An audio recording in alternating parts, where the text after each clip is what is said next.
Question number 26. A particle having a charge of 2 into 10 to the power minus 4 coulomb is placed directly below and at a separation of 10 centimeter from the bob of simple pendulum at rest. The mass of the bob is 100 gram. What charge should the bob be given so that the string becomes loose? Here this is bob, and its weight will be mg downward, and here there is positive charge 2 into 10 to the power minus 4 coulomb, and separation between the two is 10 centimeter. Now, if charge q of the same nature as contained by this object is given to the bob, then there will be force of repulsion, and the string will become loose only when force of repulsion will be just equal to mg, or it will little exceed. So here we are going to consider the equal value. So for that, we can say that mg must be equal to electrostatic force.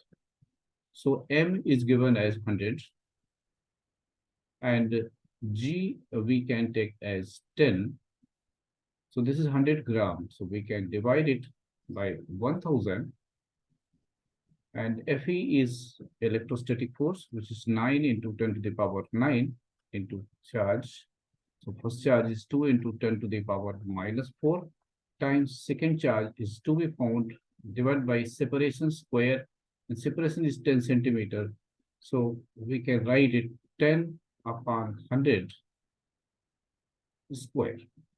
Now here LHS will become 1, so we can take this number to LHS. So this is 1 by 10 square times. These things will go into denominator. So here 10 power 4 will become positive, and this 18 into 10 to the power 9 will become denominator, which is equal to q. Now let's simplify. So it will become 10 to the power 4 divided by, from here this will become 10 to the power 2. So here 10 power 9, so it will become 18 into 10 to the power 11 equals q, or 1 upon 18 times 10 to the power minus 7 equal to q. Further we simplify. So q, we can write it 100 divided by 18 times 10 to the power minus 9. So this will become q equal to 5.4 into 10 to the power minus 9 coulomb, which is our answer. Thank you for watching.